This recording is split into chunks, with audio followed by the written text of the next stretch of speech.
I hear everything one way, even though they say I don't pay attention.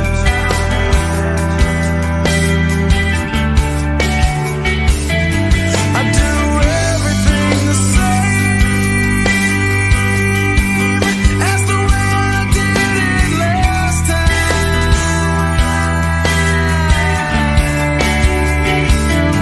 Still you see my life is pitiful, that I'm selfish and predictable. Though I have no voice to disagree, I don't wanna share. Never get wrong with regret, letting go that you pay flags. All the silence that keep me coming back. I'm the one that you hated. You know, the one you didn't want to believe. The one that you hated. Take a look at it now. I'm the one that you. Good morning, everybody, and welcome to Dad Talk. Dwayne, we're heading into the holiday season. I would love to tell you that we're in the greatest mood this morning. I mean, we're getting the stories that I was afraid that we're going to be getting, and It's already happening. it's already It's happening. been happening. It never stops happening. It Yeah. just they seem to come all at once. Guys, what I'm going to do, and I'm going to repeat this several times through the show, I'm going to play the rest of the voicemails that we got today that we're a little behind on. But for those of you that might not be able to see your kids this holiday season, or maybe you're just a father that wants to do a shout out to your kids on the show, we are opening up the voicemail line, 762-441-0281. Again, that's 762-441-0281. I'm going to collect those now up until Friday, and we will have an episode out on Christmas where we'll be playing those voicemails to your kids, and we'll have that on repeat throughout the day. So if you want to get those voicemails in, please do. If you know somebody else that's affected by these issues, please get those in there. If you're watching this, I know a lot of people's at work. One way you can help us is like, share, and subscribe. If you'd like to support the platform, there's the links right down below the pictures of us. Other than that, I guess, Dwayne, let's talk a little bit about some of the news that we're getting. Yeah. I'm going to say up front, this is one of the hardest things to do. These cases are always hard, man. It's hard to find words for them sometimes. Unfortunately, guys, I know we are heading into the holiday season, and there's many people that this is the last stuff they probably want to hear. But if we're not reporting on it, what happens is it goes unknown. And we are seeing more and more of these cases happening. All you got to do is a little Google search. Sometimes they hide it from people, but this one, as soon as I get off the show, I'm getting back on Dwayne with a father. Now he's just now getting over this. This didn't happen recently, but this is something he's been going through, and he's finally got, the wherewithal to get on and speak about it. Yeah. He went through false allegations, went through this horrendous case, and proved that the allegations were false and everything. And then the courts decided, they said, look, she's basically crazy. Custody needs to go to the dad. Said she is crazy. Pretty much. Yeah. She had made protective orders and all kinds of stuff against the guy. Yeah, that story. Yeah. I mean, this is, and I said it to emphasize the courts, who generally are not favorable to men and all that, after all kinds of effort, came out and said, yes, she's not the best parent for the right. job. And so, so he was supposed to get back his son, and that would be the last time he ever heard anything about his son. She killed him and killed herself. Yeah. So this is not going to be an easy one to get through, but our job is to empower and encourage these guys to get these stories out, because what happens if we stay silent on it? They continue to happen. This filicide, this conversation of where these moms will kill the kids and then kill themselves before they give their kids back. That is very indicative. We talk about parental alienation, love your kid more than you hate your ex. It seems like that's the problem here. I hate my ex more than I love my kids. And before I'll let my ex get the kids, the pawn that I've been using, I'm going to kill us both. Yeah. Yeah. I mean, the data supports, I mean, the CDC came out with data. They've had it, for decades that, women commit these types of murders more often than men. Again, it's available on CDC, so you can check that out. But that's largely fallen on deaf ears as we see the court system is working as designed. Sadly, the way to hopefully change the hearts and minds of people is to tell these horrendous stories and get that out into the public square so people can see it. I mean, pulling back the facade of everything's perfect and say, no, we've got to have change. And the story that you're going to be talking about, again, I encourage everyone to watch that one. I'll be watching. I haven't seen it, but I'm very familiar with what happened, and it's a must watch. It is, man. But we had another report that came in this morning. There was another father that was killed at a custody exchange by the boyfriend. Yeah, by the boyfriend. This one comes to us out of Ohio. Yeah. So, guys, this is my biggest fear heading into the holiday season. So I think it would be a good time. Oh, we're not attorneys. We're none of that. So none of this is legal advice, but I just got to talk to you straight from the heart. If you are one of these parents and something doesn't feel right, you feel threatened at a custody exchange, take precaution. Take precaution. I wish I could tell you what that precaution needs to be. For some of you, man, dude, it's so hard to say this. Maybe you shouldn't show up at all. If you are document it. I mean, the best you can do is document it. We've talked about that before. Even with Tyrone Darlings, that's 8 days ago. Yeah, dude, that's only a week. Yeah, that's a week out. That was, advice being given. If you feel that there's something, the spidey sense, something's not right, don't show up. Call the courts, your attorney, whomever, document it in some way that something's not there, because these things happen. I mean, Google child custody murder, and your Google results will thousands of them. We need a resource, and maybe this is something I need to talk to the John Mass Foundation about, like a line that people could call into. Like, I feel like my life is threatened when I show up to this custody exchange. Let's get it documented and request for somebody to be there with you when this goes down, and we can show them the seriousness of this. I think one thing I'd like to build is a wall, Dwayne, showing all of these parents that this has happened to, because that's going to hit in a different way. Yeah. We found it. You can't say that this is a one-off situation, that it's not happening, because the other side of this is a lot of times if those guys do report it, nobody freaking listens, man. Right. Nobody. And they don't realize the seriousness of it until that father is no longer here on the earth with us. Right. And we've got to be getting proactive on this. This isn't something that we can just say, go out there and best of luck to you. Nobody should have to be worrying about these type of situations when they go to pick up their kids. Yeah, I remember you bringing it up to me, 2 some odd months ago. You had been doing some research on it and just trying to figure out the one-offness of it, because that's what everyone says. Oh, that was just a whatever. And you were saying, oh my gosh, it's out there, and we've been trying to catalog that, but there's just so much data, and of course they hide it. I mean, not to keep bringing Tyrone's name up in that situation, but I'm sure it'll be man murdered, or man shot, or it won't be custody exchange, so you can then have that as a piece of checkmark data to say, hey, this is happening all the time. It'll get buried. I mean, that's what they do, man. And again, guys, we're talking about the bias, and VAWA and the Duluth model and all this stuff. There is so much money in there that they have to build their narrative. Yeah. Right? The fact, I believe if we get proactive and start doing some of this research and start showing up here and doing some of the work that's needed, I believe we have a better chance than ever to just shatter that narrative to pieces, because even the CDC's recent statistics, guys, domestic violence happened to 3.5 million women versus 4.2 million men. Now, I want you to think that's an alarming statistic. They are recognizing that it happened to more men. I guarantee you, I don't want to give you a statistic because I'd probably be wrong. I would say the majority of these guys that are going through domestic violence are not reporting, and they're already the majority. Yeah, Okay, I know I didn't report. I know what it's like to be one of those guys.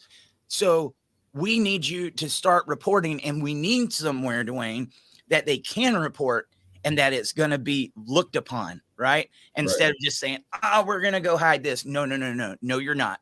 We're going to make sure that the world sees who this is happening to, because if not, we're going to get what we've always had. And this is going to continue to happen. It's just so freaking sad, man. And no parent that's going through these issues should have to worry about doing any of this stuff. Unfortunately, guys, it's the hand that we were dealt. Okay. And if we want to change it for our kids, our grandkids, we've got to start doing something different now. I would say, there's going to be a time where we're going to get more into Tyrone's case. Mm-hmm. One thing, dude, we heard like 20 different stories of what happened that night. And I know that was messing with the family because they're like, man, there's just so much misinformation of what was going on there. And I told her, is like, look, you need time to grieve. You and your family needs time to grieve. Go take that time. Right now, they got to worry about a funeral and all kinds of stuff that no family should have to be worrying about. Those kids are having to go through a holiday without their dad, without their mom. Mm-hmm. So I'm sure they have their hands full. But there will be a season, guys, where when they are ready, the platform is going to be open, and we want to get that out. In the meantime, what I would ask you, and I would say the same thing for the family of the father up in Ohio, for the John Mass family, for Chad Reed's wife, for every one of these guys, let's say a prayer for these families that are hurting and grieving this holiday season. They're without a loved one. Okay. Yeah. You can do that in your own time, but I would really appreciate it, because that, you know what? Every one of those people say the same thing, Dwayne. Like, is there anything you need? Any way we can help? Pray for us. Is that it's the only thing that's getting us through. Yeah. So for any of our community that's what you do, please keep those going out for them. And we're going to do our best to get these stories out to you. Again, guys, I want to stress, and I hope that people use this holiday season. Give us the voicemail. Try to keep it around a minute long. If you can even do it a little bit less. If you want to say, hey, kids, I love you. I'm thinking about you. I miss you, whatever.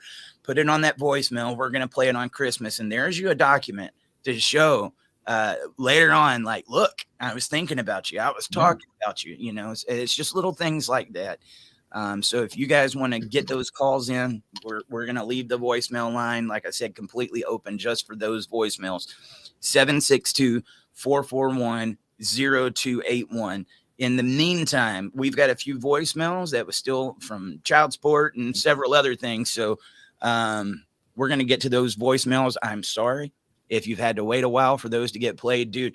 When we started talking about child support, the inbox just ding, ding, ding, ding, ding.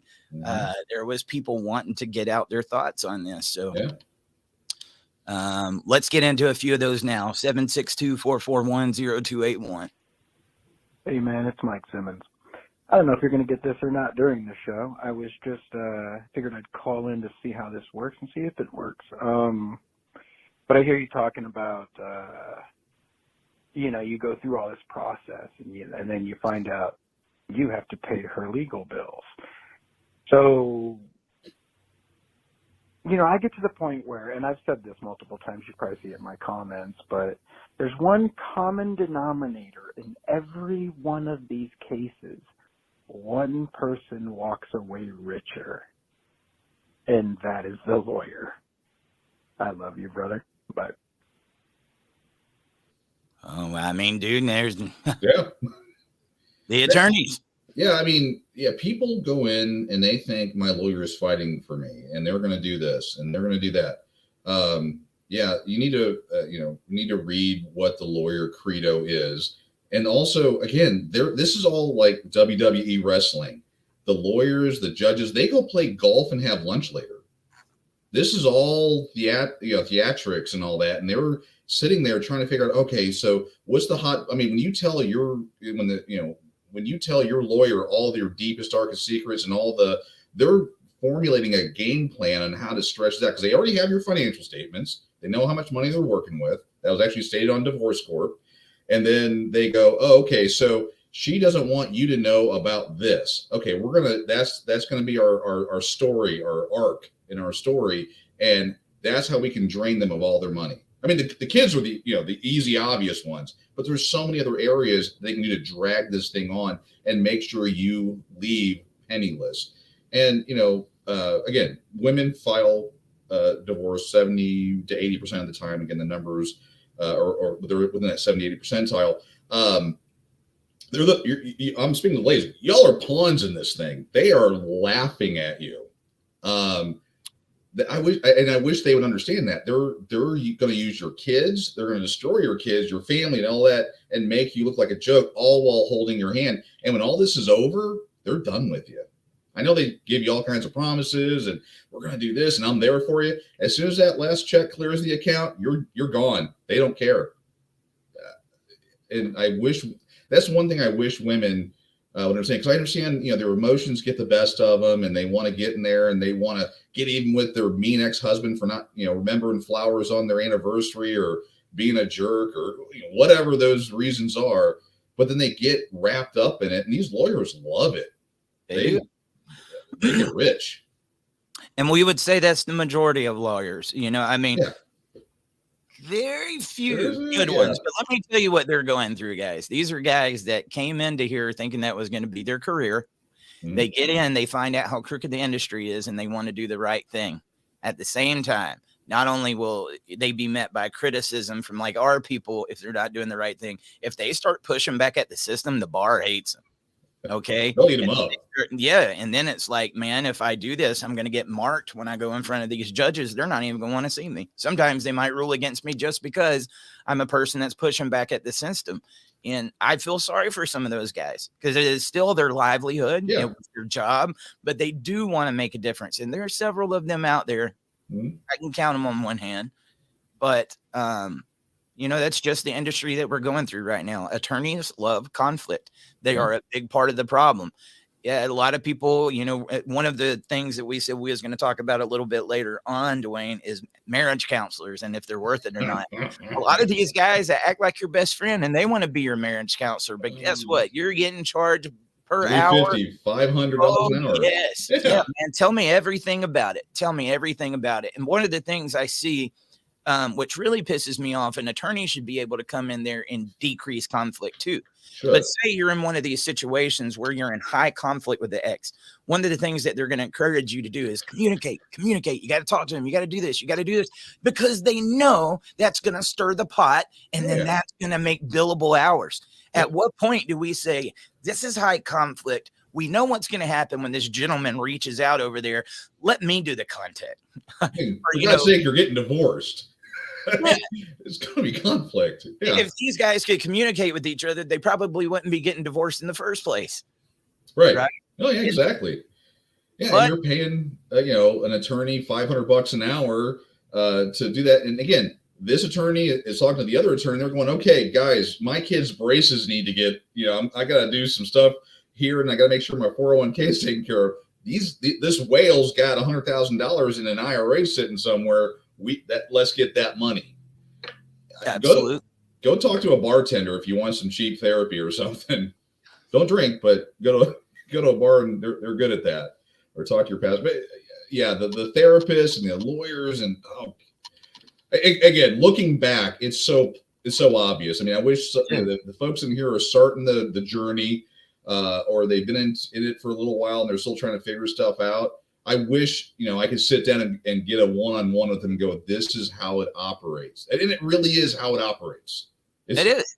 Yeah, it is. I mean, so many stories, and that's, one of the neat things about the show is when these things get brought out, other people are going, actually, I see Mike Watkinson, he said he had a family attorney, but Mike's voicemail really makes me think, yeah, y'all are getting duped. I mean, these attorneys are laughing all the way to the bank.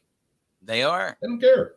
They are, guys. And a lot of them knows that if Dude, let's be honest. There is some of those, not some, a majority of them pro-mom judges that no matter what you throw into it, no matter how much you fight, that outcome was determined before you even stepped inside of that courtroom.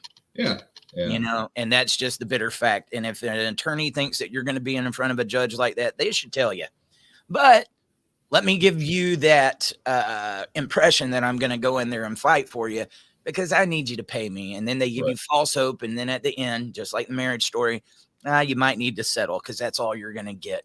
It is criminal, dude. It is criminal. Some of these attorneys need to get lawsuits against them. The attorneys, the judges, and how they have this immunity, these judges, man. It blows my mind. But we got Conor McGregor on the show today. The standing one, the standing wanderer, hey, from Ireland. It could be Conor. It could be Ireland. Tell us what it is like out there in Ireland, man. I can only imagine. Father X said you can try to arrange to have 2 friends or 2 babysitters do pick up and drop off, or 1 parent and 1 non-parent on the other side, or pick up from the school where it's only 1 parent at a time. That would be probably the best suggestion I would have for you guys if you can pick up at school. And then if you, in case you go into the holiday hijacking season where you get an allegation made at you last second, and then you have to come face to face with that parent, if you can get some type of relief, that's, you know, that's the hard part on trying to make solutions and to cover the problem with custody exchanges is there is no one size fits all, and there is no perfect answer. But we do need a way that these guys can start reporting it and showing the world how big of a problem this is. Yeah. Because I mean, people were thinking, hey, I can go to the police station. No, I can go to a grocery store. You know, John Mass. I can drop off at my job. Tyrone Darling. Gentleman in Ohio, I believe that was at a grocery store. I can't remember. But I'm not. People would think public places is going to be my safe zone. No. I mean, the custody exchange locations, those services that are provided in some places may be okay, but really and if you have to do a police station, you drop the child off, the other parent picks them up after you've gone. You know, reducing the FaceTime with each other is probably the best, but they're going to find some way around that. This isn't like, and I'm just brainstorming online. What if some of these guys started getting off-duty police officers to go with them instead of a police station? That is their job, is to show up at that custody exchange and make sure nothing goes down. I mean, it's sad that we would even have to think about that, but we're just brainstorming. Call a non-911, thing and say, hey, I'm doing a custody exchange at a certain time. Please have an officer out. But if you call off duty, then you got to pay them, of course, which is even more money. Which I get the back and forth on that. But I've suggested the non-911 calls and to have a peace officer out there, but they don't show up at 6 o'clock or whatever time it is, and you got a myriad of issues with that. It's crazy that there's shows that we're talking about murders at custody exchange. It's that blowing your mind over and over and over, like you can't believe you're talking about it. Well, dude, I've never been at the point with Dad talk when, we used to show up in all these different states. Hey, guys, we're at the Capitol. Come with us. We want to walk with you. We want to show you this. And now it's like, I don't want anybody to know where I'm at. Yeah. Especially if you're reporting on one of these. Like, I mean, we were standing 10 feet away from where one of these guys was gunned down last week. Yeah. And that is a hard reality to think of. Earlier this year, I was standing in the very place where John Mass fell in that parking lot. And then that's where he left this world. And cars pulling up all around me. I've got some severe PTSD from this. And it's, that's surreal. We've got to report on it, man. That's all I can keep saying is we've got to report on it. But it can be scary. Yeah. Well, I mean, in popular culture was always the man that commits all the domestic violence. The courts are like, oh yeah, just get along, whatever. And before really this show was really talking about it, I mean, there was a little bit of research done, but You know, how much of the general public, whoever would have thought I'm going to get murdered at a custody exchange? I wasn't on my radar. None of these guys except for do. 2 months ago. It just happens. And then, dude, like, we have got to get over to the public and to the legislation and stuff. Boyfriends do not need to be there. Girlfriends do not need to be there. I mean, why would you bring yeah, I mean, because usually the exes will go nuts when, because again, that person has moved on. All the mental real estate stuff happens and it's already inflamed. The person's dropping their kid off to go to the person they probably hate most in the world. And then boom, they show up with, their boyfriend, girlfriend, whatever. It's a powder keg. You just drop the match on it. You telling me with all that Title 4D money, say like in the state of Texas, that they can't find a way to make safe custody exchanges? No money in it. And again, no, you it can takes money. I know why they won't do it. I'm saying with that Title 4D money, because they're getting tons of it, would it really be that big of a hit for them to make safe custody exchanges in some of those major cities?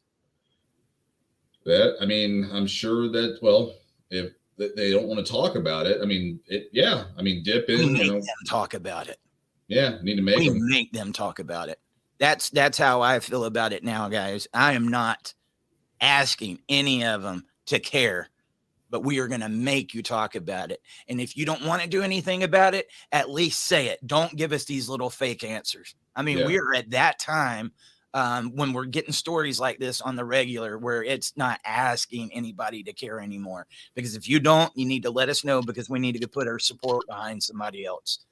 Not that I believe your vote matters anyway. Not in these. Most of these people are not there to represent us with these issues. They're just not. Well, that's why they won't push 50-50. That's why they won't, that's why they won't do these things. They don't care, but if enough people tell them, I will not vote for you unless you do XYZ, then they'll listen. But as it gets into that whole being able to pull people together and come together and with a united voice say we're not going to take it anymore. I think it'd be a theme. I know D. Snyder's going to sue us, but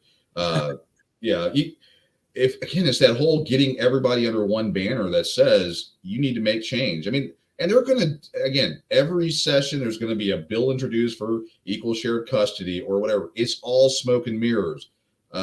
They do this for that reason, to keep the whole, I'm in your corner, I'm fighting for you, knowing that, again, it's wrestling. They know that Andre the Giant's going to come back around and, I perked you up. You perked up, Andre, my boy. That he's going to come around and body slam so-and-so, and Hulk Hogan's going to lose that one. But they already knew what was going to happen. It's all orchestrated. Dude, have you heard about the myths and the stories behind Andre? Just getting on a different subject. I've watched like one of his documentaries. I mean, that's a big boy. Dude, supposedly, like in one sitting, he drank like 13 bottles of wine. And then one night they witnessed him drink over 150 beers. That boy could do it. And he could fart, by the way. Yes. They said he was very flattered and humored by his flatulence. Yes. Yeah. Could you imagine hearing that rumble out? Yeah. He was on the, oh gosh, what was that movie? I just had a brain fart. Princess Bride. Yeah. That was the one. Apparently it's rumored, or it's out there, that he was sitting there and he let out like a minute-long thunder kettle one, and that rattled the rafters. And he's like, I feel better now. That big laugh. Yeah. I forget how many extra teeth they said he had. Oh, I didn't really. But he had several different extra teeth. And they said one day, like, somebody made him mad and he just flipped a car over, man. I would not have wanted to mess with that guy. But, speaking of the flatulence, one of the things that we don't think about, they said Andre, because of his size, hated to travel. Yeah. Because nowhere could fit him. And like when he would go to Japan, he would literally have to put out a towel on the bed and use the bathroom there because he couldn't get in there. Yeah. Several other times they did that on the airplane where they just have to block off the airplane and let him go in like a bucket. Dude, that would have had to have been torture. You know what? I can sympathize somewhat though, because my dad was 6'7", dude, wore a size 17 shoe. So knowing how big of a man he was as a kid, talking about walking in my dad's footsteps or walking a mile in his shoes. I used to love to put on his shoes. It's like, what the hell is this, man? It was like the Titanic. When we would have tacky day at school, I would always wear my dad's shoes. Nobody could believe that man had the size of a foot that he did. Yeah. But just thinking about that with Andre, you ever go to a Ripley's, believe it or not? Actually, we have one here in Arlington, in that Arlington area. It's actually, next time you come down, we'll have to go over there. But they have the museum. Yeah, it's pretty cool. Do they have the Robert Wadlow that stands up? Yeah, he's out of Chicago. They actually have a statue up there. That's a big boy. Well, they got one in Tennessee, and it scared the living crap out of me, man, because he's just sitting down. And then, I turned around to get my wife to take a picture of me standing in front of him. I didn't know he stands up. So it's like a robot, and he stands up. And then I looked behind me and was like, oh, my God. Dude. You go to the bathroom now? Yeah. All right. Getting back on to the voicemails. Keep them coming, guys. Call your kids. We're doing this for you. I hope everybody uses it this holiday season. 762. Don't say their names. Yeah, please. And dude, every time I tell people not to do that, they do it. And they don't understand when we do this with the voicemails and some of the things that we do is to protect you. Right. Yeah. And then you get the person who's like, I just don't care. I'm going to do it anyway. And it's like, we're protecting you and we're protecting us. Right. Yeah. Especially some of these cases, man. I mean, anything you say and or do will be used against you in a court of law. And again, you're getting to the point now that people are gunning for you. I mean, your the Facebook feed mysteriously is going down, is not reaching. I mean, you're seeing the data. So like, share, subscribe, copy and paste it into your friends list and that type of stuff. Because I don't know if you wanted to share that, but here we are. Facebook definitely, YouTube, kind of. Yes, I would. Oh no. I'm not confirming this, but we just got a comment in here that Michael J. Fox just passed away. No. No, I gotta check this out, dude. Sorry, Julie. No, not Alex P. Keaton. I don't see anything. No. Oh, wait. I don't remember what it was like. No. Yeah, anyone that doesn't know it, he had Parkinson's or has Parkinson's disease. Yeah. That one about broke my heart because I'm a big Fox fan, and I just saw where he, recently rekindled with, Christopher Lloyd and everything. One thing I'll say to you, you got to be really careful when they say celebrities die nowadays. Just like I'm a huge old school rock and roll fan. They tried to say that Jerry Lee Lewis died like a week before he actually died. Right. He was on his deathbed. Believe it or not, I mean, again, not legal advice. I'm not saying this is the Bible on this, but a lot of times the first people that will have that accurate information will be Wikipedia.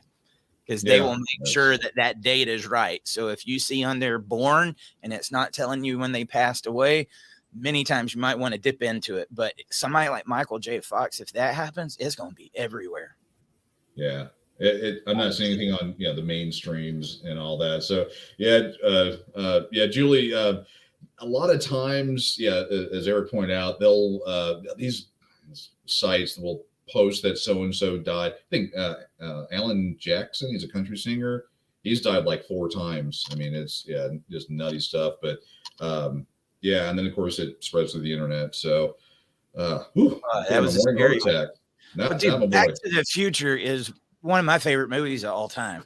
One of my Transformers is Gigabit, which is the DeLorean from the movie. And when I go to my Comic-Cons, they have the DeLorean there, and I get my picture taken. I love it. Dude, just how we can make these things go sideways so quick. Has anybody seen the new DeLorean? Have you seen it? I have not. They got a new DeLorean. Hopefully it's the old DeLorean. No, it looks bad, dude. Really? It looks bad. Oh yeah. Wait, Michael Jackson bad or bad? I don't know. I'm not on the like awesome. It looks awesome. All right. It's a little bit different than the older one, but there is a new DeLorean coming out, which I figured it was crazy with me and, Robert doing the cars and stuff. I had just told him not long ago. I was like, man, I feel like that DeLorean's really about to become a hot commodity. It's always been, but I think it's about to go the next step. And then they had the documentaries. I love documentaries, but they had the documentary come out about DeLorean. He was a very smart man. He ran several different companies, and then he got the idea of going and making that DeLorean. And then he went through so much financial trouble that somebody set him up in a drug deal. So, if you haven't seen that, we won't go down that rabbit hole. But Julie, I appreciate you bringing that up. I mean, I'm not pulling anything up on it, but maybe you were just one of the first ones to get that out on there. I don't know, but we'll definitely keep our eyes out for that one. We are going to get back on to some of these voicemails. 762-441-0281. Keep them coming, guys. Eric, how you guys doing today? This is Walter again. I saw your topic, what's troubling me for the holidays. Well, I haven't seen my 10-year-old son at Christmas since 2019. I think I mentioned before, I've only seen him 6 times since 2020. So with that being said, it's hard some days. Some days I've learned to manage to just go on with my life and do the things I need to do to keep myself mentally engaged in life and do the things I need to do for myself, mentally, spiritually, physically, and work on my finances. So basically all I can do, and the only way I'll see him is with the ad litem. I refuse to see him or try to set up anything with her alone, because the last time it happened, she was filming. Also, I'm concerned now my sister just basically does not trust her and think because she didn't get a lot of things related to the divorce that she's plotting to do something to me once all the lawyers are out of her way. So again, I don't know. I got 5 more visits before he leaves, ad litem leaves. So I'm believing, hoping, and praying that something will change. But if it doesn't change by the time he leaves in June of next year, I may have no other choice than just step back, as you guys talked about, until 5, 10, 15 years. But I'm just praying, hoping, and believing, man. And I hope that this doesn't happen to others. Talk to you soon. Thank you. Hey, man, I appreciate that. I think, that's an important conversation, and we got to be careful with it because people will be like, oh, they're telling people to step back. No, but I understand why some people get to that point that they say, I've got to. If you're not getting any relief through the courts, if your ex is just being impossible and making contact and trying to be in your child's life a living hell, sometimes you got to. I go back again. We're going to bring it up again. If you haven't seen Katie's interview that we had a couple of nights ago on YouTube, she was 20 years old until dad was able to make contact with her because he knew she was away from mom. I think there's more to that story. I could be wrong. And if it is, I'll definitely say I was wrong, but I'm thinking it might've been one of those self-preservation tactics. Like, I feel like there's nothing else I can do. I'm just going to have to step back. Unfortunately, if those guys do that for self-preservation, you're going to have the stigma and everything out there, the narrative to come against you. And that's why that narrative has got to end, because that narrative is what leads people to the cheese on the mousetrap, which is known as family court, right? Mm-hmm. And by the time you bite into it, it's got you. And that's why they made that narrative, that we want to shame you. That's why you're going to get your license taken away. That's why you're going to go to jail if you're not paying this. Everything is meant to lead you into that family court, because once they got you there, we can make that Title 4D money. We can do just about anything that we want to do. Oh, what's your thoughts on it, Dwayne? Well, if you would have asked me 6 months ago, something like this, I would have been like, no, of course you're going to show up for your kids. With the research that's been done here the last couple months, the stories being on site at Tyrone's, where he was murdered, the vigil and everything, I get it, but then it's almost like a divine intervention here. You've got all these horrible stories, and then you have Katie's story. And one thing that does stick with me is when she was talking about her dad, and what she said was, "I wish, why didn't he fight for me? Why didn't he do that?" You were you did the interview, that part. It was very, very, so you're with that. Parents, you're screwed. There's no other nice way of saying that. You're in the proverbial rock and a hard place, because on the one side, if your ex is just, you feel unsafe and all, and you back away and you pull away for self-preservation, you have that. And then in X number of years, or through that whole thing, you're going to have a Katie. And what do? I wish I had a better answer. There's just, it's a certain kind of sandwich that you're going to have to bite into. You got, this is a good conversation to have, man. I believe the simps, I used to couldn't stand that word, but I'm learning more and more that it's a very good word because it describes them. But the simps and the uneducated people are a part of this because they think they know what's going on. Right. And because of that narrative, man, you can't give up on your kids. You need to give everything you got. You need to spend all the money. Ain't no money worth not fighting for my kids. Right. You just need to get in there, man. A real man, he's going to do this, he's going to do that. And that's the little butthole that's standing back trying to tell somebody what they need to do in their situation that has no idea what it's like to be in his shoes. Right. But I've seen those guys that are so loud and so vocal. It's crazy they find themselves going through it. And then they come here and start talking like them. It happens all the time. And I mean, you made a good point. 6 months ago, you would have felt this way about it. Yeah. I have switched so many positions in just the past 3 or 4 years because you think you've got an idea of how this thing works. And then you get in here, you hear the stories, you see what's going on, and you're like, it's a trap. Yeah. It is a trap. And we need to present it as such, because as long as we're just putting all our resources and everything towards getting the people to the cheese, man, we're really screwing ourselves. That's what we're doing. The family courts is a trap for many people, but you got some of the cases that do okay. And people will lead you to believe because those cases did okay, that's the way it's going to go everywhere. No, it does not. No, it does not. There's some of these courts that no matter what the dad does, when he walks into that courtroom, because he is a dad, he is not going to get any type of custody, guys. They say it. The judges outwardly say that. I mean, so am I going to fault one of my brothers for stepping back? No, the hell I'm not. I think you should fight and do everything you can do, even if. So he says, I got to get on. I can't have this mental torture or whatever. And I feel like I got to go on. Well, this is what I'm going to say to you. If that's you and you say, I can't deal with it right this second, I've got to step back, then you need to be in here.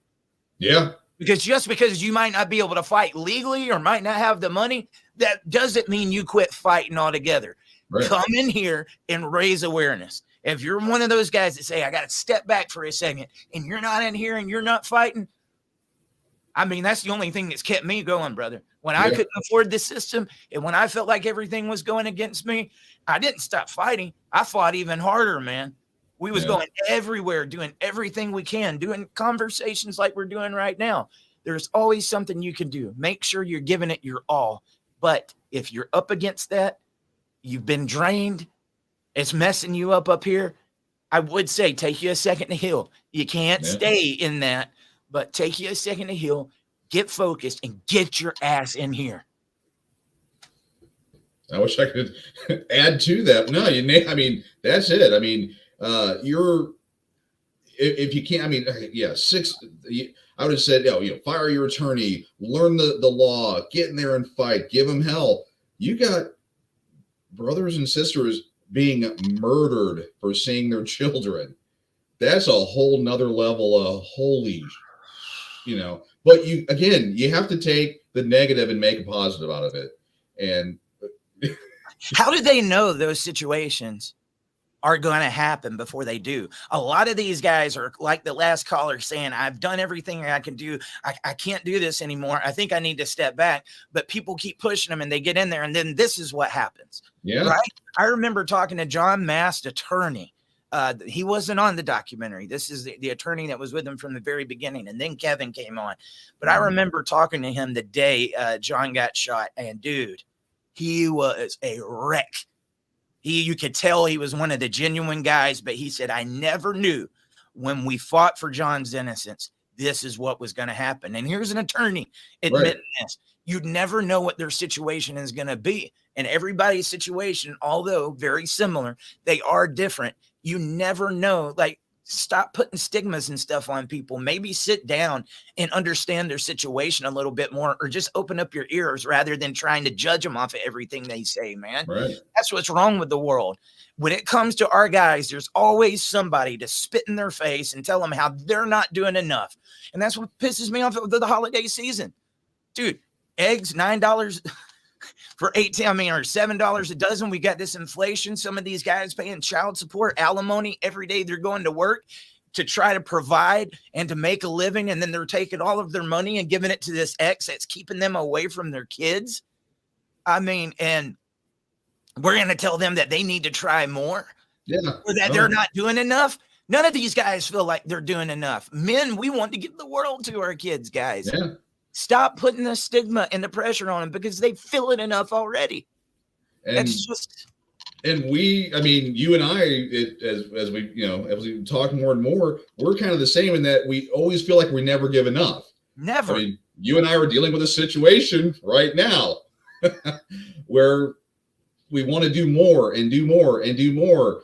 And it's just, and that's how men are. And again, for the guys out there and the girls, but for the guys out there that don't feel this way, maybe take a checkup from the neck up. This is a real thing. We're wanting to give, fix, do all these things. And that, I know we keep spinning off into different things, but that's what men should be doing, giving enough, and then saying at the end of the day, God, I'd like to be able to say I've given enough, but there's so much need out there. We need more people in this thing. We just need more. And I see the comments coming in. Oh yeah, dude, I'm gonna read a few. You're striking a nerve here. Oh yeah, dude. Harrison Spencer said, "Remember, I said my friends jumped on me like I was choosing to neglect my son." That's it. What the?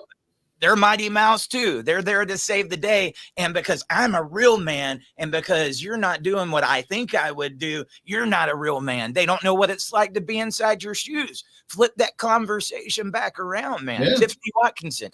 She said, my husband says, even though he's been through hell and all these false accusations, if he takes a step back, he is what they say he is, and his daughter will believe her mom's side and that he didn't fight for her. And that's what keeps the hamster on the wheel. Tiffany, is anything your husband is doing right now working in the first place?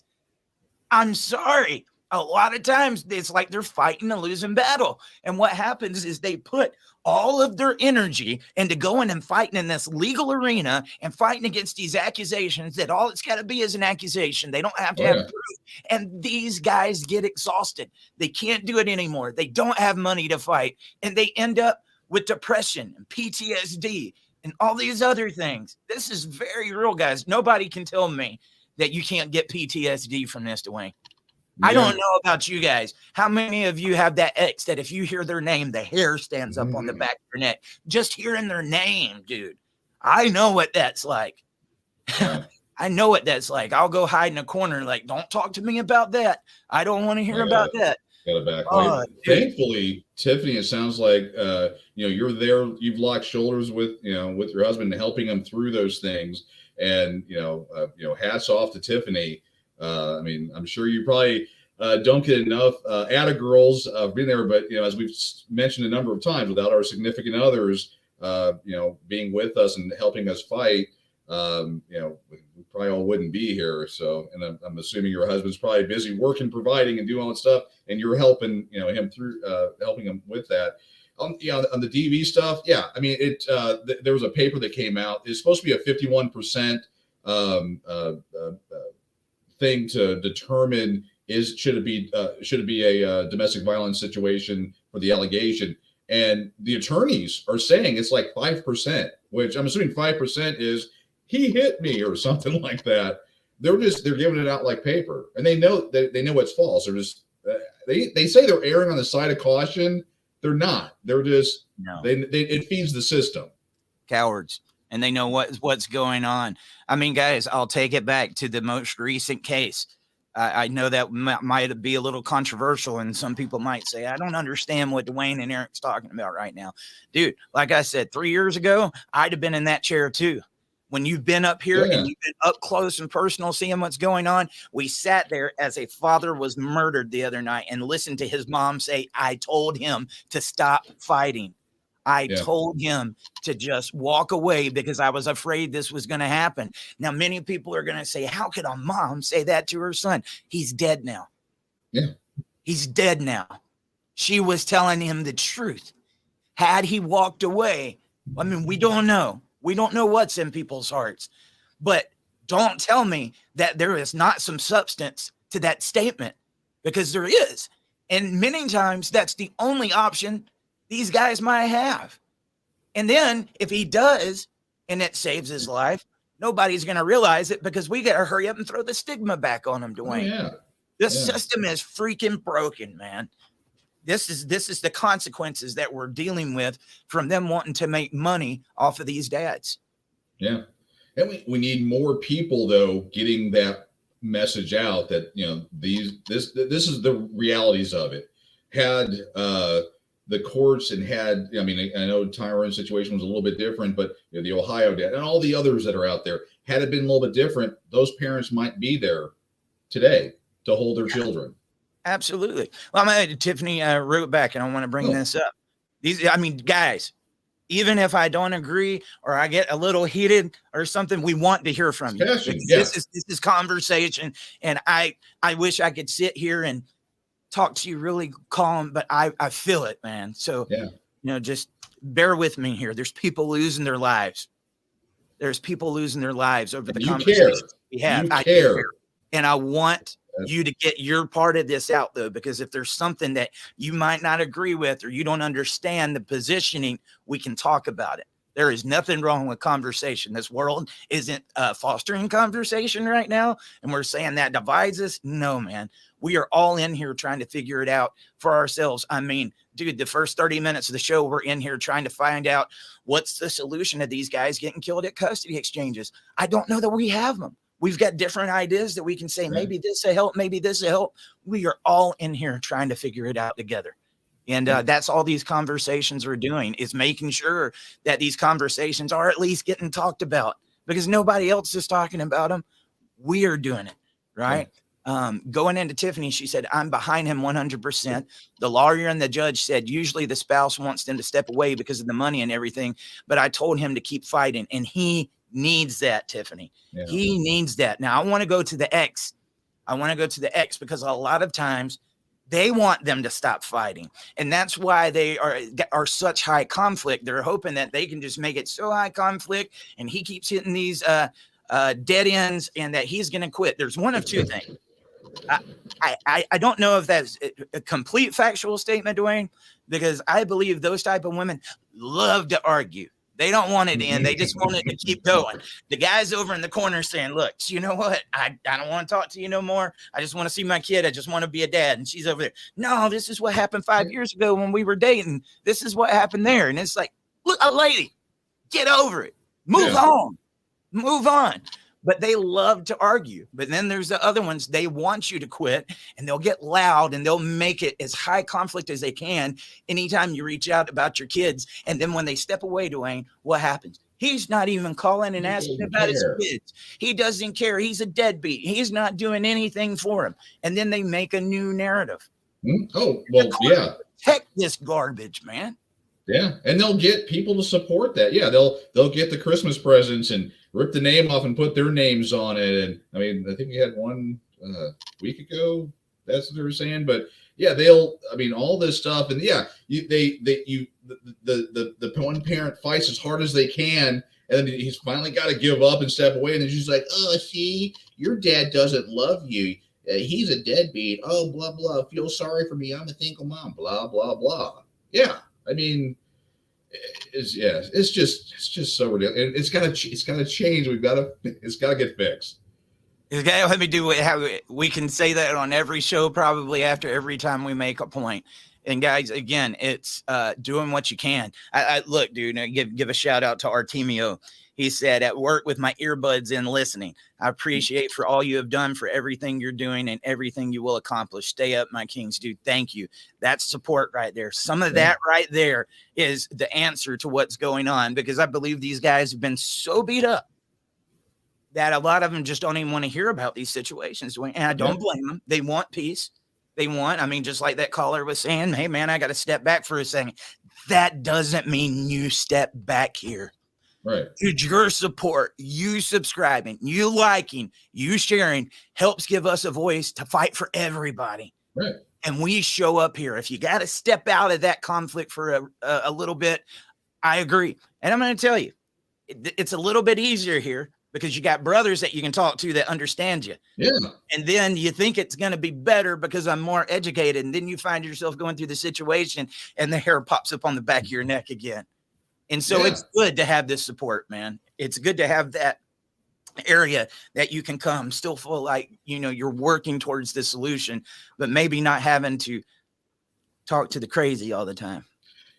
Getting some sane in your life, being able, I mean, have you ever clicked with anyone that you finish each other's sentences and things like that? You don't have to sit there and explain it and deal with the rejection or the judgment and all that stuff. You can get into that community, the Dad Talk Today support group on here, all that, and say my ex is nuts, and the other person goes, oh yeah, did she do this? Oh my God, yeah, the time that you threw the glasses at, oh my God, oh, she burned your house down too. Whatever that story is, you guys have, and you're not in it alone, because again, when people, he's got a story brewing, I can see it in his eyes. No, go ahead. But when you're sitting there and why do people commit suicide? They feel there's no hope. There's no one listening to them. No one, they're in it by themselves. And that's why a lot of people do it. Well, you've got hundreds of thousands of other parents that are in it, through it, beginning it and all that. And it's all this one big, nasty, messed up, jealous snot that's trying to get through this. And you've got brothers and sisters that you can reach out to. That's what all this is about, at least in my mind. But I know you got a story. No. I got an interactive session. So if you're watching this, you better interact with us and become a part of it. Dwayne, you talk about, hey, I say I got a crazy ex, and people show up and they're like, did they do this? Did they do this? Let's go through some of the common problems that you're going to see in these high conflict situations. And let's see how many people raise their hand and say, my story. Yeah. I'll let you start. Oh boy. I'm trying to think of blocking contact. Yeah. Let's start with that. Blocking contact. Let's see. Well, it wasn't, parts of it weren't so bad because I had the 50-50. We did our exchanges at school. So we actually, I set it up to where we didn't have contact. But as far as blocking contact to the kids, let's see. I would be told at times that it wasn't my day. We had the math issues and stuff like that. I'll be honest, I didn't have a whole lot of blocking because my ex didn't really want to be around the kids. She was happy to get the child support. So her not having the kids was a bonus for her. Now, if we get into the usurping the authority or doing stuff, there was a time when my youngest had a 103-degree temperature. And I said, hey, he's sick. We need to stay home. This is when we're still married. And she rolls that window up in my face and drives off to McDonald's with the kid with a 103-degree temperature. That's one right there. But talk about paying child support, though. You was paying child support, right? Oh, yeah. $1,000 Did you ever get it thrown in your face that you weren't doing enough? Oh, all the time. I mean, you was paying child support. Come on, guys. I want to hear you. Yeah. Some of the common problems here. yeah, you need to pay me more. I had equal share custody. I was one of the less than 5%, and I was paying $1,000 a month for 2 children. And she said it's not enough. She took me back to child support court, and she told the judge, and she didn't work. She refused. She's like, I don't work because I get child support, and I want my child support raised to $1,600 a month because I just got hooked up. There's a quote. I love saying this.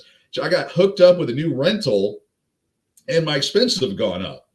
And when the thing finished, she says, I want him thrown in jail for not paying child support. And I'm like, it's garnished. It's there.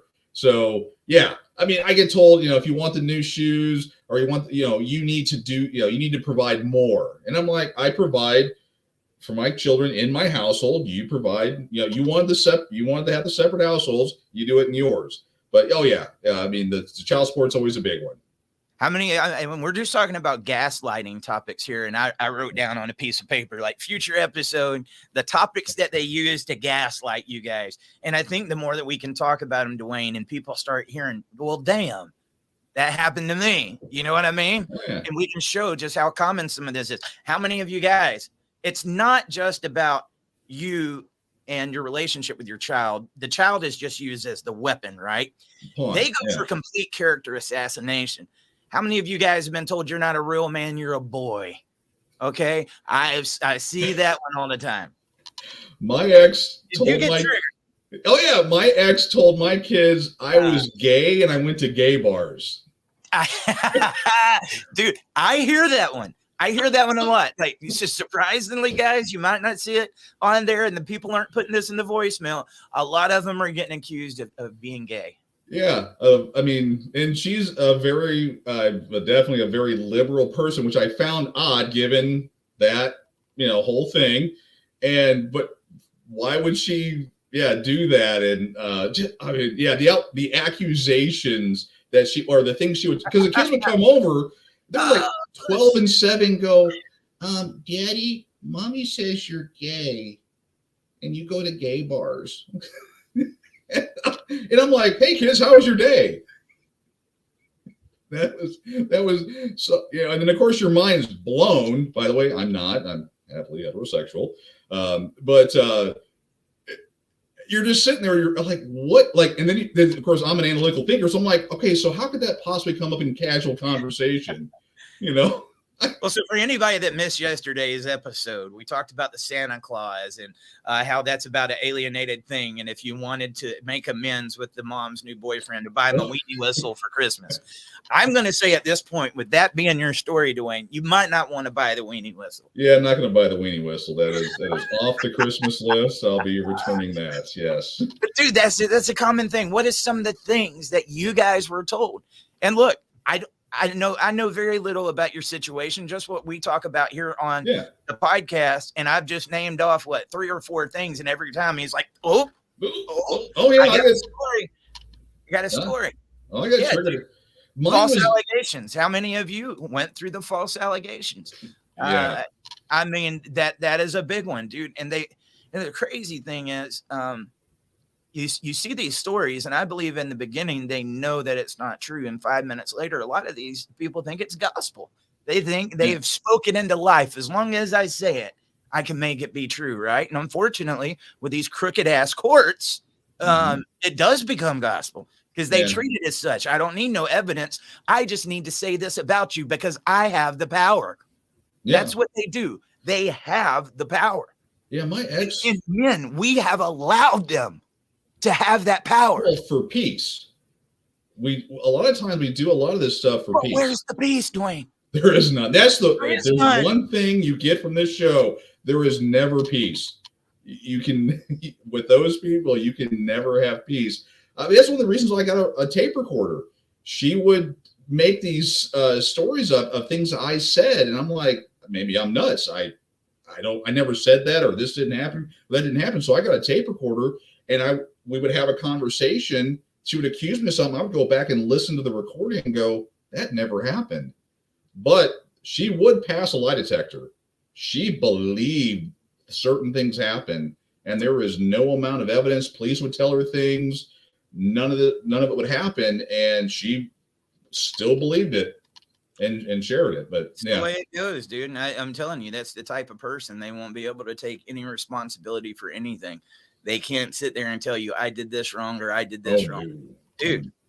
I mean, it's and trying to talk sense into them. They will not believe in getting any type of mental health. They're very against doctors, numerous things, dude. It goes to a whole other level, guys. But that just gave us a future episode. So we're definitely going to get into that gaslighting topic. So I think we can. Yeah, dude, this is really cool. I mean, while we're on here and just bullcrapping, you know, sometimes it's like, ooh, there's a future episode. But you did have somebody that was admiring your figures behind you, Dwayne. Finally, thank you. Who was it? I'll give them a shout out. Parsley. Okay, so I'm giving credit right here. My wife Brandy, because you know I couldn't do something that cool. Yeah, I'm a huge Transformer fan and Voltron fan. Voltron there. The Go Lions, the vehicles, and then all the G1. I'm a G1 Transformer guy only. But yeah, I've got 95%.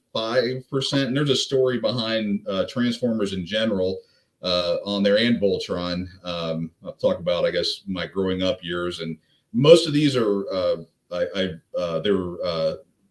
still G1, but they're new purchases. I had Transformers when I was a little kid, just like every 70s and 80s kid. But I grew up in Missouri, which had flooding. Missouri.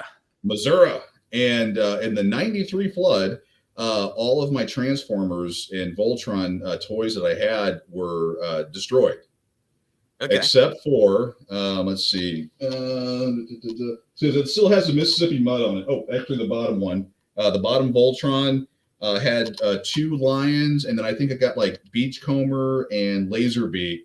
Were the only ones I was able to salvage out of what was left of the house after the flood went through. And the rest of this, again, my wife was like, "No, you need to collect your Transformers again because that's where I find my true happiness." But yeah, I've got 95. There's still a few that are eluding me, but yeah, this kind of I'm gonna nerd my passion. That must have been an 80s kid thing. And no, because I know a lot of kids, when I was growing up, that was big Transformers fan. I hate to admit this to you, Dwayne. I was never a Transformers guy or Star Wars. I didn't watch any of the Star Wars until maybe like 6 years ago or something. And I watched it. And I'm like, I don't get it. I was a Ninja Turtles guy. Oh, okay. I held on to those figures because they're worth some money now. They're worth. Oh yeah, yeah. $5 at Walmart, and I had all the crazy ones too that they had made. But I had a show that I was going to do a dad talk at one point, and I didn't know how people would receive it. Because that's one of the dorky episodes too. But you remember back in the day, before Chuck E. Cheese, we had something called Showbiz Pizza. Yeah. Well, I'm what, 12 years older than you? Oh yeah. Yes. I know you remember Showbiz. Oh yeah. If you've never been one of those kids and saw the Rocket Fire explosion, like behind the curtain and them staring at you, that was one of the scariest yet most intriguing things I've ever seen in my life. And it wasn't like the little Chuck E. Cheese band. You could tell those are little fake rats. But, dude, that Rocket Fire explosion looked real. Oh, yeah. And it is very, very rare to find somebody that's got one, except there is this guy down in Mississippi. He has all of them behind his house in, like, this gas station with the Chuck E. Cheese guys and all these different animatronics that was made. And I was this close to being like, I'm coming to Mississippi, and let's do a dad talk episode on the Rocket Fire explosion. It was... I don't know. I find animatronics very, very creepy, but also very, very interesting. Right. Yeah. Oh, yeah. Yeah, definitely. Well, again, we got, a 12-year difference. So, yeah, my growing up, I mean, Teenage Mutant Ninja Turtles was definitely within your Power Rangers. You're a liar. The Turtles was the best. Sorry. No, I'm going with C on this one. Transformers, again, no Michael Bay, none of the other nonsense. G1, the way they made the cartoons back in the 80s were blow anything afterwards away. I mean, you got Thundercats, Mask. I mean, you got and again, they're all available for free. You can stream them all on Tubi TV. They're all for free. And telling you. What happened to He-Man? I loved He-Man. Well, I'm not going to lie to you. I heard the allegations you said your ex was making about you at one point. Now, if you went back and I heard He-Man's ex made that allegation against him, watching that 80s cartoon, I might tend to believe it. because they just don't look the same anymore with that blonde hair and the. Oh yeah, you're talking about the original one though, right? The original one, not that original cartoon. Oh yeah, I held off my magic sword and. Dude, I don't know how I got so into that. It was one of those when they would hold the swords up or say, I'm doing As a kid, you had to go and do it too. By the power of Grayskull, what the hell is going on here? I was the kid that got up and did what Captain Planet and the whole 9 yards, man. With our powers combined, damn it. Come on. Y'all put your fist in. Yeah. There we go. Yeah, boom. Oh, here's one of my favorite things. Hold on a second. If we're getting totally dorky. Yeah, let's do it. I need this. Need some dork? All right, see if I can do this without cutting through anything. Let's see.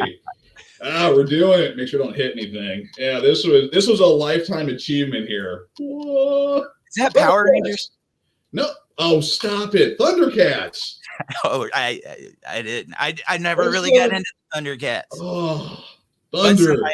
No. Yep. There we go. See, those are my. You know what? This is no longer your show. This is my show. I really did. I thought, another thing is, bringing it back to the Power Rangers was a big one too for the '90s kids. And one of the Green Ranger just committed suicide not like a couple weeks ago. Yeah, Jason David Frank. Mm-hmm. Yeah, met him a number of times at Comic-Cons. Don't give me hell. Joseph said, did Eric just say Power Rangers? I thought it was the Power Rangers. I'll tell you what the Power Rangers did have was one of the best theme songs. Power Rangers. It was an awesome guitar, man. Oh, yeah. Yeah. No, it was, the 90s, that was a good one, Doc, there. All right. Thunder. Yeah. Okay. For the guys out there, Chitara. Let's just get this out there. Chitara was the cheetah from Thundercats, and I didn't, I wasn't. You had a crush on her. I did. Oh man, she was cheetah. Oh yeah. I'll admit it too, man. I had a crush on Princess Zelda from the Zelda cartoon. Oh yeah. These young kids with their anime and all that stuff. I'm like, my wife's like, this is weird, loving a cartoon character, and I'm over here. Yeah, no, that's stupid. Make fun of them all you want to. But I don't know many 90s kids out there that didn't have a crush on Kimberly, the Pink Ranger. Oh, Pink Ranger. And not the one in the movie, but April O'Neil in the Turtles cartoon. Oh, yeah. I was the simp for her. Felt like let's protect April. Let's protect her. Oh, yeah. No, that was, I collected comic books and all that, but, my growing up years, there were, can I bring that around? That was my escape. That was my, Superman, Daredevil, the Zoo Crew. Archie's. All that. I have so many fond memories of that. I loved it. Wasn't it? Which one was it that was on Bazooka Bubblegum? Bazooka Joe. Okay, yeah. But wasn't Archie on Andy Cap? You may be thinking, Andy Cap, whatever. We used to have some on the Double Bubble too, I think. Yeah, I'm trying to remember that. And you put that, you'd put it on the gum so you could see it on there. Well, you know what? It makes you feel sorry for this generation because they don't have this stuff, but it also makes you look back and like, we kids were a product because they put these things out knowing that kids were going to go back, Mom, Dad, I want this. Even the back of cereal boxes, we used to get toys in there. Definitely. Well, that guy right there and my family last night, if you want to actually see me tear up, Jessica Rabbit. Talk slower, Harrison. Oh, here goes a good one. What about Kelly from Saved by the Bell? Kelly. Oh, yeah. Who was Topanga from Boy Meets World. Topanga. Oh man, yeah. Hey, she's still smoking. I ain't gonna lie. Yeah. She's still smoking. I think the one that probably held it from back then up until now, this is more of my kids' generation. Hillary Duff, man. I forget what that show that she made. But yeah. Anyway. I got to meet my I have her pick where I'm trying to finish something up, but I got to meet my before I even knew what girls were, I met my crush. Oh my God. Her name is Erin Gray. She was on Buck Rogers. She was Commander Deering. Okay. Yeah. Again, I met her twice. I paid and met her on 2 separate days at the same Comic-Con, and she was the sweetest, most wonderful woman in the world. I got her phone number. it was a credit card. Well, it was a credit card receipt, but whatever. When you pay for it, the number comes over. I had it texted to me. No, most nicest. Actually, my wife was there. Yeah, Brandy was there, and that we were all laughing and joking. I mean, great woman. God, yeah. But Erin Gray, she was and I was gushing over her, and it was embarrassing, but I'm okay with that. Well, dude, I got to meet a lot of you guys, teenage heartthrob, that people were crazy over, and we actually made a music video last year for some friends of ours, Wade Jennings. We went to a Dukes of Hazzard festival, and I got to meet Daisy Duke. And she's in that video. If you want to see it, it's called Wade Jennings, WHEY, Wade Jennings, Lead Me Home. Great video. But I got her, Tom Wopat, all the Moonshiners, all of them was in there. And me and Robert Garza made that. But it was cool, dude. I remember back in the day, Daisy Dukes. That girl with Daisy Dukes on. I miss those days. It was all good and I mean, it was all good and fun. It wasn't anything bad about it. Like the stuff that we're probably talking about. That there's got to be someone cringing out there. That was a throwback to He-Man, Cringer, the Battle Cat. Sorry, I was trying to keep it all nerdy there. But cringing that we're talking about, Erin Gray and all these, all the women, and for the girls out there, the men. I mean, yeah, it'd be kind of funny to see who the guys were, or that people were crushing on. There were, Kids on the Block. Oh God, hanging tough. Backstreet Boys. Okay. 98 Diseases. My wife went to a Backstreet concert, true story. Backstreet Boys concert, which was lifelong dream. And she told me this funny true story. She's in the bathroom doing whatever, and she hears some girls talking. And the one girl goes, "Susie, what are you doing?" She's like, "I'm taking my underwear off to throw it on the stage." I thought you was gonna bring up the Battleships scene from what was it, Harold and Kumar? Oh, Battleship! You like to play Battleships? You sank my destroyer.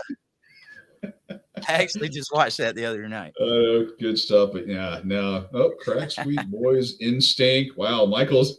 We can tell he was on. Oh, John Schneider. Yeah, no, you interviewed him on the interviewed him. I mean, that's some of the interviews that some of you guys might not have seen, but I interviewed John Schneider in person. It's on the website. Dude, he went to jail for child support. Yeah. From the Dukes of Hazzard. He was also Superman's dad in Smallville. Yep. Yeah. And dude, after I met him and did that interview, I was like, I've never watched Smallville. I'm gonna do it. Wow. It's a great series. That was one of the longest running series of all time, dude. I didn't think I was ever gonna get through Smallville. It took forever. And I was already hooked by like the first season. And I was like, what did I get myself into?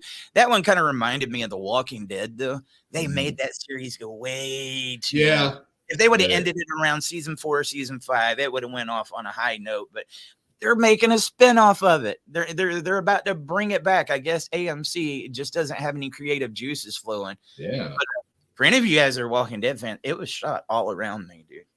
Are you into Walking Dead, Dwayne?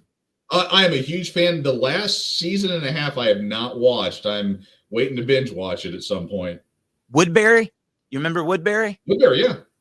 That's a real town. About 30 minutes away from me. Yes. Okay. Woodbury, Georgia is a real town. However, it wasn't really in Woodbury. They called it Woodbury in there. The town that they shot it in was Sonoya, Georgia, next to Woodbury. And they actually, Daryl and the producer, Nicotero, have a restaurant called Nick and Norman's that you can go to in Sonoya. Oh, wow. Yeah, dude. But if you just drive through that area, you'll be going around looking and saying, "Oh my God, that was season whatever. This was there. This was there." Wow. But they did that, in my neck of the woods. But that was a great season. But man, show. But they just took it too long. Not everybody had the Breaking Bad effect. 5 seasons ended it perfect. Yeah, perfect. That writer is a genius. Yeah, he did it before. Wasn't a fan of the ending of Breaking Bad, but that last episode was But you wasn't a fan of the end of it. Oh, the entire series was awesome. I think Walter went out the way he wanted to go out, dude. He did. I didn't know what I was expecting, but I gotta find the scene though. I've tried to find it again.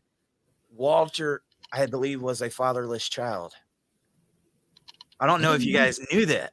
Yeah. It was either he was fatherless or there was something that happened, but there was a scene after he had got beat up at one of the places and he was talking to his son, Walter Jr., and he's talking to him about his relationship with his father. You're right. And I remember watching that and I was just like, if I wasn't doing dad talk, I never would have looked at it in the way I'm looking at it now. Right. And I know that whole thing was, fake and scripted, but it really kind of played into it, man. Yeah. I mean, there was some good writing in that show for sure, Yeah. man. Oh yeah, the concept, the whole, and then had a couple spin-offs of it. But wow, yeah. I mean, Better Call Saul. Better Call Saul. Yeah. And you know what? That attorney, you want to know the attorney you're probably dealing with? Better Call Saul. You ain't kidding. I was watching that on TV like yesterday, seeing all the different attorneys pop up, and that was the first thing that came to my mind. One call, that's all. That's all. That's what the one in my area does. One call, that's all. Call us crazy. now. Dude, Crazy. if you go into Alabama, I won't mention his name on here because it is an attorney. But I'm telling you, you go to Alabama and you can start at the very top, go down to the very bottom. I don't care what highway it is. They got this attorney out there. He has 2 billboards every mile. Not just one, but 2. And when I say every mile, I mean every single mile. There is parts. I don't know if he just like made a deal with the billboard company, but he'll have 10 right there beside each other. 1, 2, 3, 4. Wow. I've never seen so many billboards in my life. And I was like, that guy would definitely sue his mom. Yeah. He's got to pay for the billboards. Yeah, it's funny you mentioned it. We've in the equal shared parenting community, people have tried different things. One of the guys down here in Texas, Joe Lowry, he was going after his judge, and he bought a billboard that said it. I'm like, imagine what would happen if if people were to get enough money together to put billboards out there talking about this stuff. I mean, could you imagine a billboard that shows a man that was a victim of domestic violence with a black eye? Oh my God. I'm serious. We see it all the time on the other side. Yeah. Could you imagine seeing a man with a black eye? Would anybody they would probably laugh at it. Yeah, they probably would, but and that's the thing, getting it out there to where people see it, where they kind of wouldn't expect it.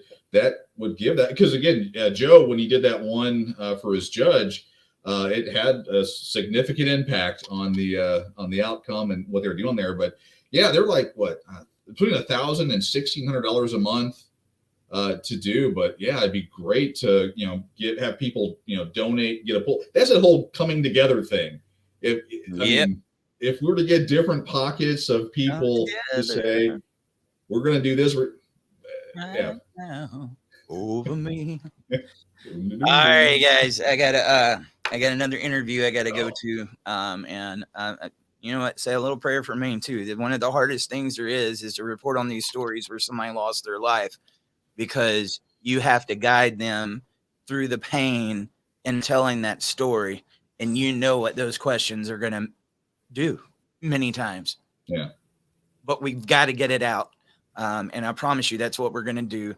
So I got to go get to that show. And then I've got to find out about the father that was, killed at the custody exchange. So we're going to get those out to you as soon as we can. I've got several different topics that I think me and Dwayne are going to be talking about this week, similar to what we did today, and we'll play off of you in the comments. At the same time, I want to leave that voicemail line open for you guys that want to say something to your kids. So that's what it's open for. I mean, we'll try this for a couple of days. If we don't get many calls in, then we'll just go back to the platform as usual. But I do believe the community would want something like this. This is a way for you to have a voice. Say, hey, I love you. Merry Christmas, whatever. Leave the names out of it. Try to keep it to around a minute. But the number is 762-441-0281. Again, that's 762-441-0281. I might even leave one myself. The number scrolling down at the bottom of the screen. And I hope you guys will take advantage of this and make sure that other parents know that it's out there. If you would like to support our show, there's the links right there, Cash App and Venmo. We also have one on Patreon, patreon.com/Dad Talk Today, where you can make like a monthly contribution to us to help us keep the lights on. That's it. Nobody's here getting rich, but every little bit of support that we get from you guys, we take it and put it right back into the community. Dwayne, we was on a team. I mean, we'll keep it to ourselves, but we was on a team yesterday with all this new content that's being made for Dad Talk. We're getting multiple people to the platform, and I'm excited for them to see this new content that's coming in. But the more that we have, the more resources that we can make, and we're steadily sitting here brainstorming, saying, what can we do next? You know? You're burning midnight oil on this one. I mean, you definitely have the passion for it. Every probably waking and sleeping moment is spent, trying, how can we get this message? How can we stop what's happening here? How can we do that? We were on that meeting for a couple hours, but in order to do that, I know Eric said he doesn't say it enough. We need the support, the stars, the likes, the sharing, the Patreon. I mean, if you were to say, hey, $5 a month, which I think that's the one I'm on actually. I need to up it a little bit. Got a bad co-host here. That's a feature on Facebook. I forget about that one. If you look down there by the emojis, there's a way that you can become like a subscriber for Dad Talk. I think it's like $5 a month. I'd be honest with you guys. I would love to some of the subscribers and the Patreon and stuff say, hey, I got this special group for you to come to where we can make this content or do that. We stay completely slammed being able to do what we're doing now. And we still don't have enough time to do it. So making all these special features and stuff, guys, we can't. But hopefully you see the work that we're putting into it now. Yeah. And so if you would feel inclined to do so, to support, it would mean a lot. You can do that on Facebook. There's super chats on YouTube. There's a membership option now on YouTube where you get all these little cool badges now. I can't wait to get some red pill. Pop up. Yeah, as you become a member, I guess as it goes along, you'll get these different logos that'll pop up beside your name when you do that. I don't think anybody wants Mighty Mouse. Yeah, I tried to in the comments earlier. I was trying to find Mighty Mouse because someone was asking a question about why the murders were happening. I wanted to use Mighty Mouse. Not even in the Facebook. Didn't even have it in there. Yep. Here we come to save the day.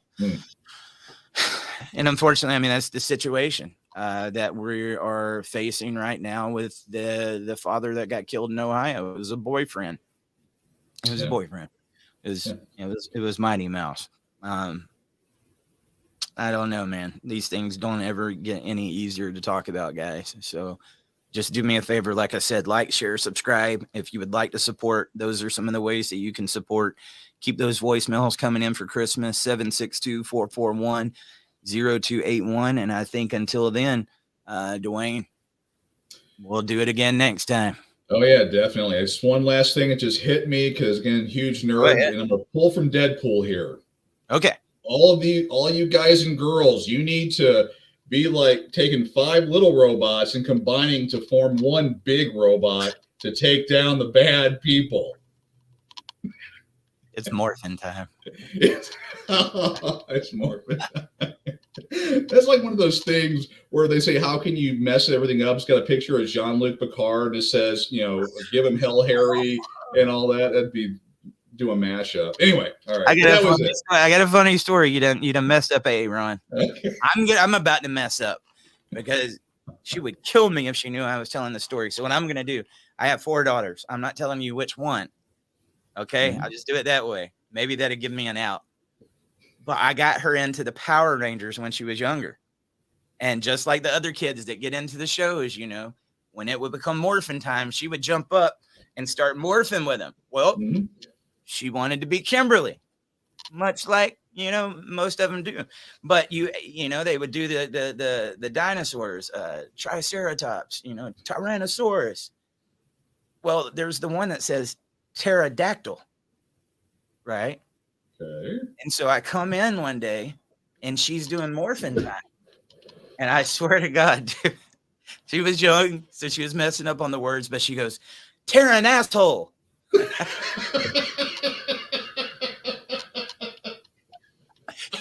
I remember I was like, "What'd you say?" She said, "Tear an asshole."